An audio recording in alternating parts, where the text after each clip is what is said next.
히스기야처럼 하나님 앞에 사랑받은 왕이 없다, 인생이 없다, 우리가 그렇게 알고 있습니다. 오늘도 어떻게 보면 히스기야가 일생일대에 하나님께서 내가 너를 사랑하노라, 내가 너의 기도를 들었노라, 너의 기도대로 다 이루어 주리라. 마치 하나님께서 하나님만이 가질 수 있는 하나님의 뜻을 다 거두시고, 하나님은 이렇게 뜻을 정하시고 이렇게 생명의 수를 정하셔서 하나님의 뜻대로 하기로 다 생각하셨다가 이 히스기야가 하나님, 나는 감당할 수 없습니다. 하나님, 나는 하나님께서 행하시는 이 일을 나는 받아들일 수 없습니다. 하나님, 나를 불쌍히 여겨달라고 그냥 벽을 보고 울고 울면서 하나님 앞에 기도하는 그 모습을 하나님이 보시고 그냥 절대로 그래서는 안 되는 하나님의 뜻을 하나님이 거두어 버리십니다. 참 하나님도 대단하고 히스기야도 인간이기 때문에 그도 우리와 똑같은 성정을 가진 인간이었기 때문에 하나님은 히스기야를 향해서 히스기야야, 너는 이제 내게로 와야 된다. 너의 명이 여기까지구나. 모든 사람이 다 너를 칭찬하고 박수를 칠 때 내게로 오너라. 하나님께서 그렇게 정하셨습니다. 그런데 히스기야가 도무지 하나님의 뜻을 받아들이지 못합니다. 어떻게 보면 히스기야의 한계, 우리 인생의 한계도 여기 있구나 하는 생각을 합니다. 우리가 하나님을 두려워하지 않고 하나님 앞에 믿음으로 산다고 말하지만은 우리는 이 세상 살아가면서 우리의 죽음을 두려워하죠. 사실은 우리가 사는 것도 우리가 죽는 것도 하나님의 은혜입니다. 우리를 살게 하시는 분도 하나님이시고 우리를 이 세상 떠나 아버지께로 가게 하시는 분도 하나님이신 거죠. 그래서 사도 바울도 그렇게 말하지 않습니까? 내가 죽든지 살든지 오직 주의 영광을 위해 산다고. 하나님께서 나를 이 땅에 두셨기 때문에 살아있지만 내가 더 원하는 것은, 정말로 내가 사모하는 것은 내가 육신을 떠나서 내가 세상을 떠나 주님께로 가는 것이 나의 기쁨이요 나의 소원이라고 그렇게 사도 바울은 말하고 있습니다. 그런데 히스기야는 그렇게 하지를 못했습니다. 하나님께서 어련히 알아서 그랬겠습니까? 오늘 이 말씀에 보면 히스기야가 병들어 죽게 되었다 그랬죠. 이걸 보면 어떻게 히스기야가 병이 들어서 세상에 그 위대한 하나님의 종이요 그 왕이 죽게 되었을까, 불쌍해라. 우리는 그렇게 생각할 수 있지만 아니요. 우리가 죽을 병에 든다고 하는 것도 가만히 생각해 보면 그게 축복이에요. 어차피 우리가 한번 죽어야 될 건데, 그리고 죽을 때가 되어서 병에 드는 것은 너무나 당연한 일이 아닙니까? 저 역시도 그렇게 하지 못하고 그 어느 누구도 그렇게 하기는 힘들겠지만 이 히스기야가 하나님께서 자기의 명이 다 되었다는 것을 하나님이 말씀하시고 내가 이제 갈 때가 되었구나 하면서 하나님, 오늘 말씀하신 대로 네 집을 다 정리하라. 네가 죽고 살지 못하리라. 이랬을 때 하나님 감사합니다. 하나님께서 나에게 은혜를 부어주셔서 이 험한 세상에서 내가 아버지의 뜻 가운데 주의 말씀 위에 서서 순종하며 내가 이 땅에 주의 사명 감당하다가 이제 하나님께로 나가게 하시니 감사합니다. 그러면 얼마나 더 아름다웠겠는가 하는 생각을 하는 것입니다. 우리는 언뜻 생각해 보면 이스기야가 이렇게 기도했는데 세상에 이사야가요 이 말씀을 전해주고 왕궁에서 나와서 이제 그 성으로 들어가기도 전에 이스기야가 하나님 앞에 그냥 그 말씀을 듣고서 눈물로 나는 죽을 수 없어요. 나는 죽을 수 없어요. 나는 죽기 싫어요. 나는 더 오래 살고 싶어요. 하나님 날 제발 데려가지 말아주세요. 얼마나 이스기야가 죽기가 싫었으면 그가 하나님 앞에 눈물로 기도하는 것을 보고 그러잖아요. 우리도 아이고 이 자녀들이 부모의 뜻을 깨닫지 못하고 막 울고 불고 하면 그래라 그러면서 우리가 그냥 그렇게 하게 할 때가 있잖아요. 하나님도 그러시는 것 같아요. 하나님 이렇게 말씀하십니다. 3절 말씀부터 한번 히스기야가 어떻게 기도했는지 한번 보십시다. 여호와여 구하오니 내가 진실과 전심으로 주 앞에 행하며 주께서 보시기에 선하게 행한 것을 기억하옵소서 하고 히스기야가 심히 통곡하더라. 이사야가 성읍 가운데까지도 이르기 전에 여호와의 말씀이 그에게 임하여 이러시되 하나님께서 다시 이사야에게 말씀을 주시는 것입니다. 너는 돌아가서 내 백성의 주권자 히스기야에게 이르기를 왕의 조상 다윗의 하나님 여호와의 말씀이 내가 네 기도를 들었고 네 눈물을 보았노라. 내가 너를 낫게 하리니 네가 3일 만에 여호와의 성전에 올라가겠고 내가 네 날에 15년을 더할 것이며 내가 너와 이 성을 아수르 왕의 손에서 구원하고 내가 나를 위하고 또 내 종 다윗을 위함으로 이 성을 보호하리라 하셨다 하라. 하나님께서 히스기야가 원하는 대로 그 소원대로 들어주십니다. 이것도 참 하나님의 자비와 하나님의 긍휼이 이렇게 크시구나. 눈물 앞에서는 정말로 하나님도 그 마음이 이렇게 약해지시는구나. 그 눈물 앞에서 하나님의 뜻을 변개하시면서 오늘 뭐라 그래요? 이 히스기야는 정말로 자기가 생각해도요, 자기가 이렇게 기도하지만 아마 그런 마음이 들었을 거예요. 자기가 땡깡은 부리고 있지만 설마 하나님께서 나에게 말씀을 전해주셨는데 이 말씀이 돌이킬 수 있을까? 자기도 그렇게 하나님이 응답하시리라고는 미처 이사야 아니 히스기야 역시도 생각하지 못했을 것 같아요. 너무 엄청난 말씀이잖아요. 그래가지고 히스기야가 정말입니까? 그 말씀을 전해주는 이사야한테 그러면서 그렇다면 제게 징표를 보여주십시오. 참 이것도요, 어떤 면으로 보면 히스기야가 너무너무 참 위대하고 믿음이 좋다 생각할 수 있지만 어떤 면으로 보면 이 하나님의 놀라운 은혜, 하나님의 축복, 하나님이 행하시는 이 일 가운데 이 히스기야는 하나님의 뜻을 마음에 받아들이지 못했죠. 또한 그 눈물을 보시고 그 소원을 들어주시는 하나님 앞에 하나님의 말씀을 믿지 못해요.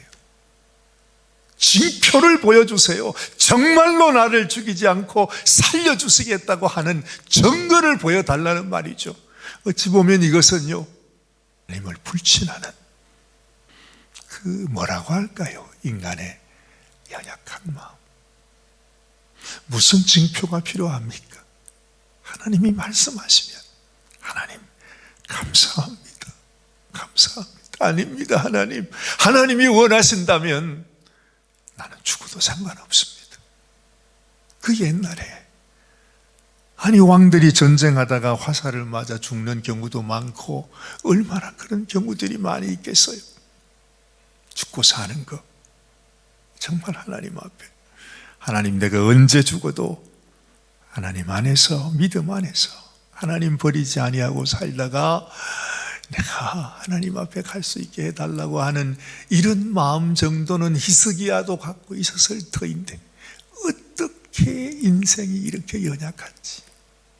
한편으로는 히스기야가 부럽기도 하지만 한편으로는 히스기야를 보면서 인간의 그 한계, 그리고 우리가 가지고 있는 한계도, 우리도 인생이기 때문에 그렇잖아요.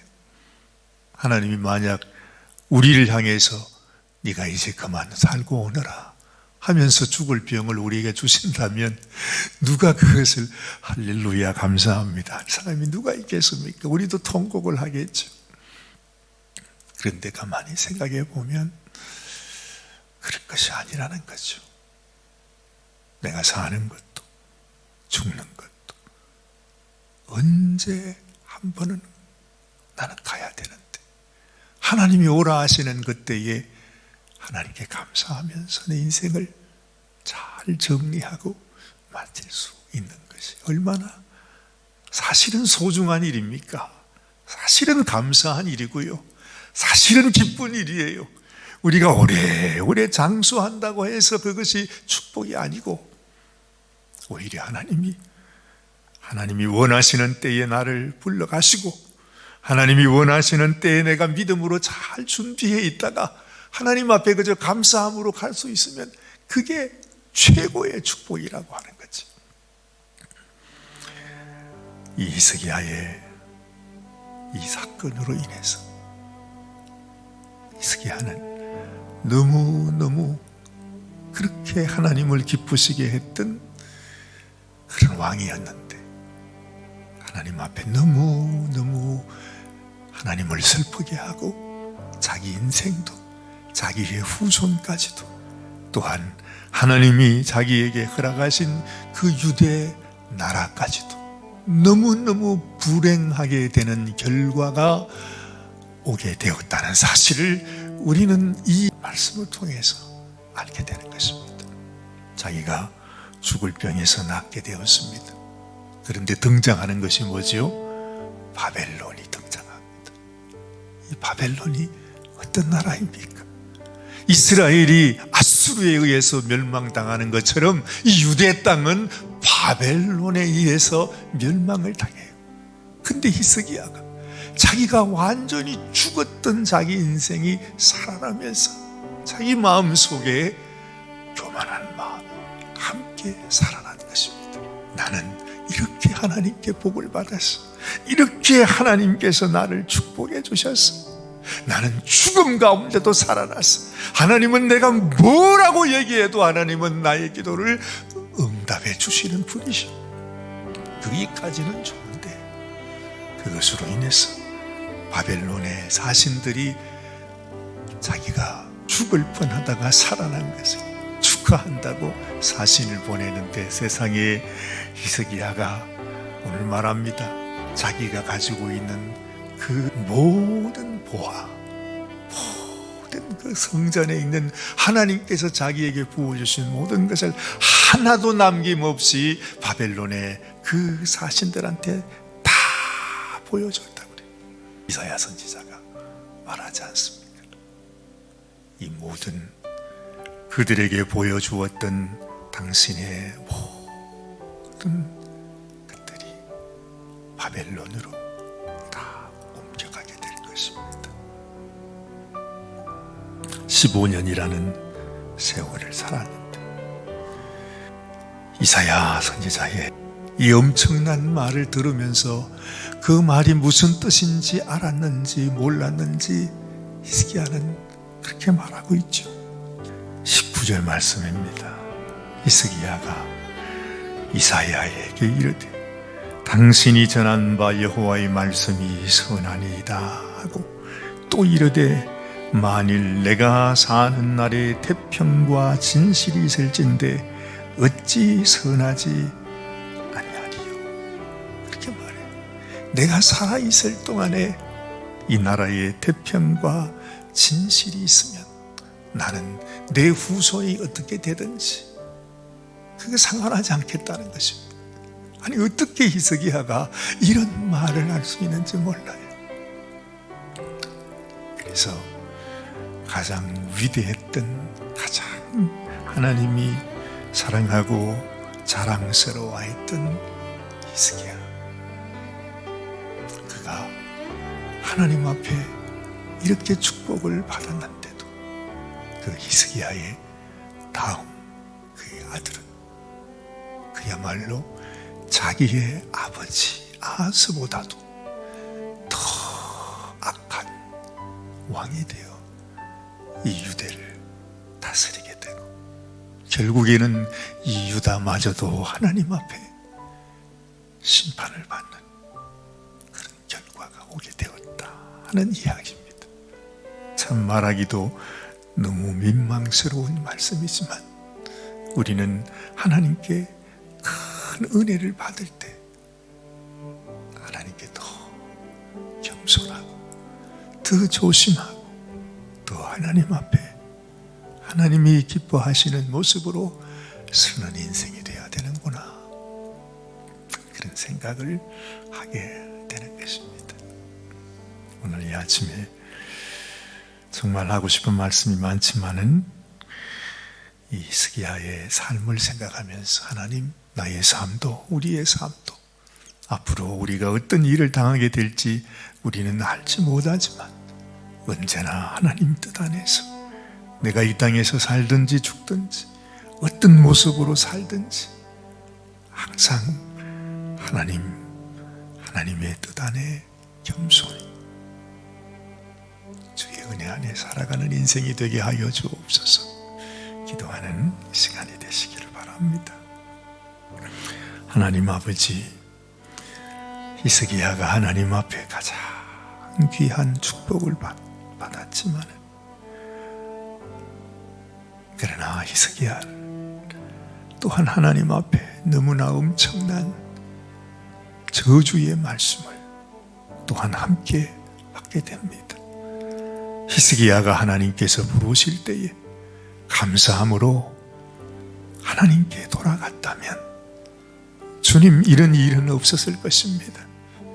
그런데 그에게 부어진 15년의 연장된 그 삶이 오히려 그에게, 그의 자녀에게, 그리고 그의 나라에 이렇게 해가 될 줄 누가 알았겠습니까? 하나님 아버지시여, 우리의 삶 가운데서도 때로는 우리가 하나님의 축복을 입고 살면서 아버지, 오히려 하나님께서 부어주신 축복 때문에 우리 마음이 교만하여지고 하나님을 떠나고 하나님의 뜻을 깨닫지 못해서 오히려 죄의 길로, 교만의 길로 나갈까 두렵사오니 하나님, 우리 마음을 주님이 붙들어 주시고 언제나 하나님 안에서 하나님께서 우리를 향하신 주의 선한 뜻 안에서 살아가는 저희들이 되게 하여 주시옵소서. 오늘 이 하루의 삶도 오직 주님께만 올려드리고 우리 주님과 동행하며 주님 인도하시는 대로 살아가는 귀한 삶이 되기를 원합니다. 하나님께서 저희들을 불쌍히 여겨 주시옵소서. 우리 주님 예수님의 귀하신 이름으로 간절히 기도드리옵나이다.